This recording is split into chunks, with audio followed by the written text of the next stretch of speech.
Why hello, Blair here of Chaos Costumes, and I'm here to teach you more about Nomad. The pointy stabby video did really well, so I feel like I should teach you guys how to make more props. So I hope you guys are ready for this lesson. Without further ado, let's go. So 2 weeks ago, we made this sweet well, which was very cute and exercised a fun and interesting concept. But today, we're gonna make something new. We're gonna make a Warhammer, not Warhammer 40k, like an actual Warhammer. We're gonna start out with a tube, and we don't need the sphere. Sorry. We're gonna zoom out quite a bit. We're going to change the profile to what we want it to be.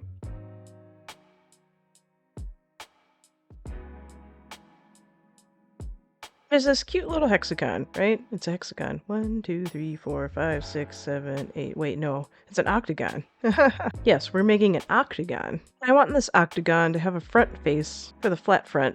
And I'm looking at it and it's rotated weird because I never remember what orientation to do it. So I'll just touch the outside with the rotate enabled and just rotate it to fix it. There we go. That's actually what I want.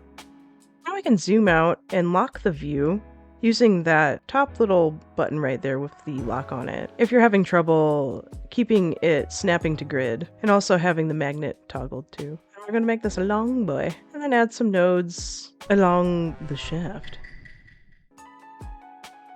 And we're gonna use these shaft nodes and the radius toggled with all the points controllable. And we're gonna make a decorative little pommel to this Warhammer, and I tap the node to sharpen it. Just going for a nice little swoop and sharp edge. On the top here, just flaring out the tip and tapering the middle.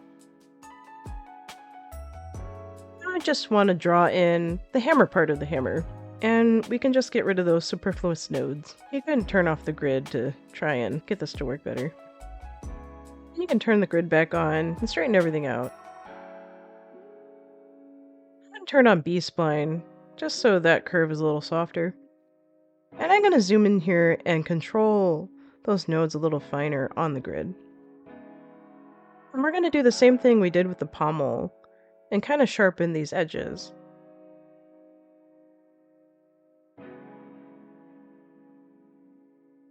And we're going to do the same thing to the other side.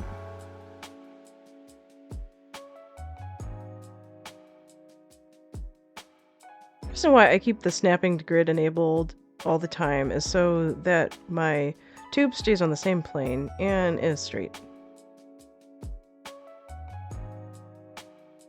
I want to make sure these two nodes are even, so when I tap it, it says 5666, so I guess we're going 5666.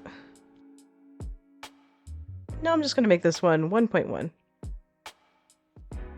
And same with the other one, 1.1. So they're exactly the same. I'm just tweaking the proportions so that I'm pleased with them. Now I want to add some spikes on the front. On the tip of it is just going to be a 0 radius. And since I have snapping enabled, everything lines up really nicely. So for the front spikes, I'm just going to make a simple little diamond. And I can get rid of all these little extra nodes. And I'll just drag it down and line it up. You notice that the head of the hammer is twisted, most likely because when I drew it, I got rid of nodes, and sometimes it twists and turns as nodes disappear. But there's a way to fix it. I'll just turn on the twist, and I'll just twist with one tap so there's just one node, and twist it to fix it. It's that little pink node. It truly doesn't have to be perfect, but you want to get close. And then with the little spikes, now that they line up, I'll add a mirror modifier and make sure it's on the Z-axis. And then I'll take that original shape and clone it and pull it down. And then I'll take that shape again and pull it down one more time. But I just want a little spike in the middle. So I'll drag it so it's mostly in the middle. And then get rid of it from the mirror. I want these guys to be a little bit bigger though. But doing it that way is not the way. So I'll make those bigger by 0.12. Yeah, that's satisfying. And I'll make those bigger by 0.12. No, 1.2. I'll make them bigger by 1.2. Now we got a good skull smasher. I think I'll tuck that middle one in a little bit. Yeah. And for some reason, that middle node disappeared, so let's restore it. We're there for a reason.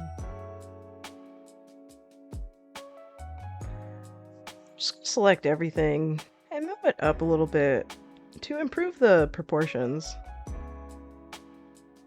And we can get rid of the terrible number and maybe make it 0.5777. No, let's just do 0.6. Is that big enough? No, okay. 0.7 it is. That'll solve the problem. There we go. Sick.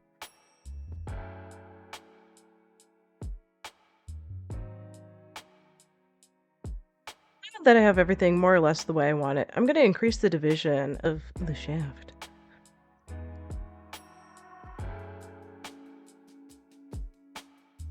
And validate it.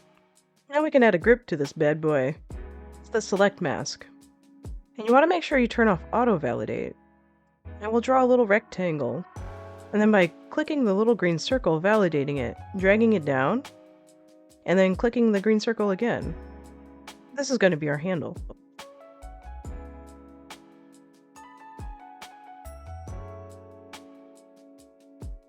Now that we have our handle sketched in with the mask, we're going to extract that with the fill selected. But I want to make sure it's a nice little shelf, so I'm going to look at it from this angle and increase the height.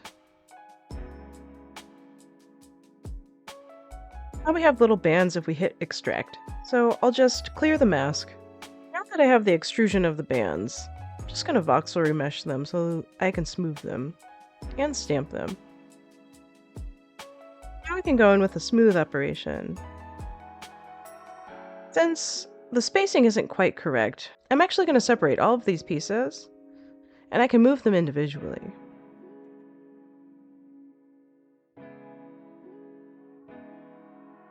This is why I didn't care too much about the spacing when I was making the mask. I want to cap off this handle, so while they're separated, I'll clone that shape, and then make it a little bit bigger. And a little shorter. Then I'll clone that shape and pull it all the way down. Make it bigger. And snap, rotate it 180 degrees. I want to pull those little caps out of the handle that we just made. So I can go in and combine them again with the join option. Now that I joined them, I'm going to stamp a texture on them. So I'm just going to use the skin texture that we made in the alpha stamp tutorial. On subtract. I'm making sure my filter's turned on front facing vertex only. And making sure to turn off symmetry. And step by step, we add leather texture. Does this make any sense? Not really, but I like it, so we're just going to send it.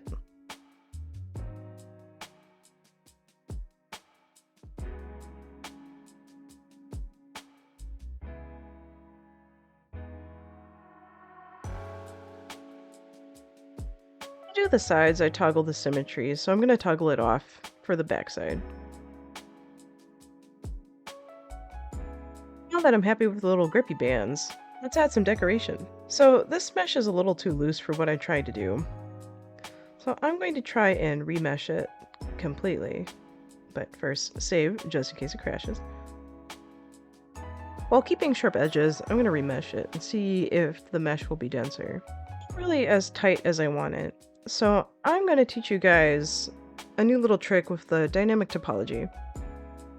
So we're going to select one of the Kenny patterns that come with Nomad. I'm going to use this one. And I'm going to turn on the dynamic topology pretty high. You want to make sure your stroke is lock plus radius when you're using the mask. And that makes it so it'll stamp on what you're trying to design. I'm going to use the Z-axis symmetry so it does the front and the back. And toggle front-facing vertices so it doesn't go all the way through. And with dynamic topology turned on, you can see the mesh is becoming denser where that mask is going. And then when you take away the wireframe, you can see how crisp and clean that is. Then what you can do is extrude that shape with the shell and get the height just right, because we're actually going to use this to engrave all the way down. So we'll just extract that shell. I'll get rid of the mask by hitting clear all, and I'll smooth and inflate that shape. Now that I'm happy with the shape we extruded, it wasn't quite centered, so I'm going to force the symmetry on it. Now I can take the gizmo and clone it down. And then I also want to clone it to the side too. Now that I have the side the way I want it, I'm going to go in and add a mirror modifier to that. And then I'll clone it down one more time. Now that I have essentially the pattern that I want, I'm going to combine the mirror with join, and then combine all the shapes that we just made. This way I can go in with the clone tool and clone it down and keep the pattern going. Clone that shape down one more and separate that last clone so we can use the middle part for one final addition at the end. So if you see here, there's like a little gap just because I tapered the hammer's handle. So I want to fix that. I'll just hide the center part. I'll select all of the design and I'll join it. This way I can just trim off the other half with a rectangle tool, and I can just modify the one side. I'll show the shaft again and fix that little gap. I keep calling it a shaft because it's a shaft. What the heck else am I going to call it? You dirty minded people. I'm just going to rotate this just so it's parallel. It doesn't have to be perfect or pretty or great. It just has to be close. And I can tuck that in just so it's a little bit on the inside of the shaft. I'll move the pivot just so I have a little bit more control over it. And I'll look with the X-ray to see if it's going inside the shape. It's still emerging out the front. I want to make sure I get all those juicy details in. This part is not necessary, but I just wanted to see how it would look. I'm just trimming off the sides a little bit. But I definitely want to trim off these little top sticky outy dudes. Can you believe English is my first language? And then I'll go in and smooth where I cut off. Same deal with this bottom side.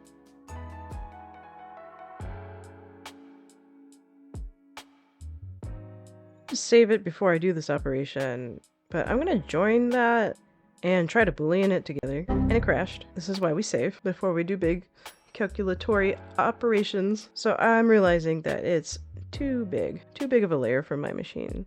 So I am gonna see what remeshing does, but I don't think it's gonna be successful. But let's see how it look. Like dog doogie. I'll see about smoothing it to see if it makes it better. And inflating it, it's a little better.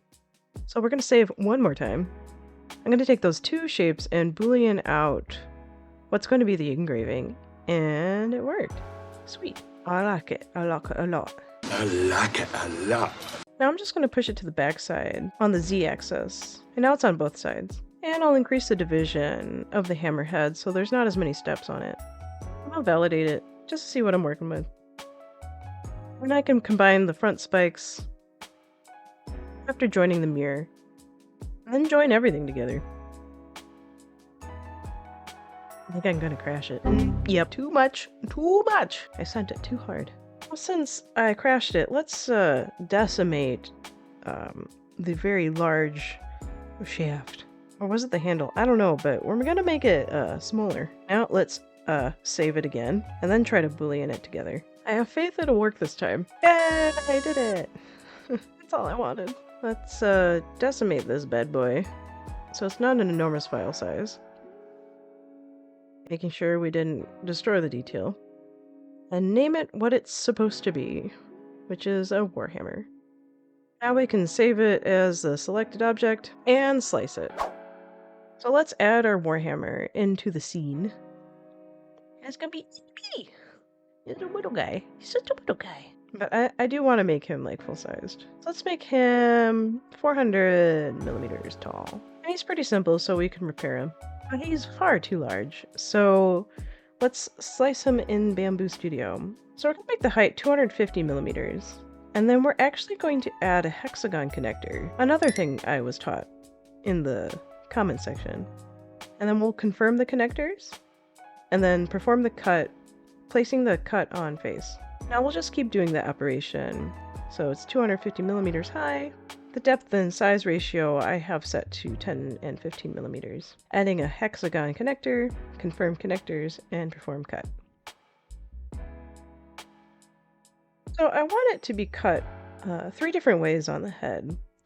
So I'm going to slide the cut area up where it needs to be, but it doesn't cut off the spiky part of the hammer. And with the hammer part, I'm actually going to slice it down the middle like this. Then I have all of my pieces. Arrange all objects and auto arrange, and then it'll put them all on the build plate for me. I do a little test slice to see if there's any problems, and realize that I did not enable support, so let's do that. I'll have the wall loop set to 3. I want this to print pretty fast, so I'll have lightning infill. Let's slice it for real this time. And it looks like it's building support all the way up the handle, and it will bridge just fine for the most part. So I'm actually going to make it so that it doesn't print any support up there. So I'm going to use the sphere, and I'm actually going to make it bigger than it allows, and paint the anti-support location in by right-clicking.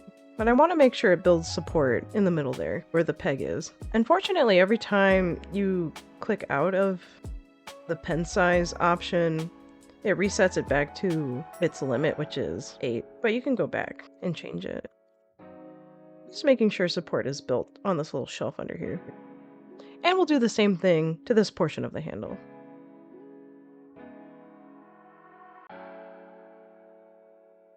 And then we'll just slide these parts further away from each other, because it still will build support, but only on the bottom. Oh, it's looking about right. I'm pretty happy with it. Let's print this bad boy.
Wasn't that fun? Don't you like things that do things? Things to hit things with? I hope that you guys really enjoyed this tutorial and it does well. Seriously guys, like nobody has given me a suggestion yet, so give me a suggestion. What should I make next? Tell me.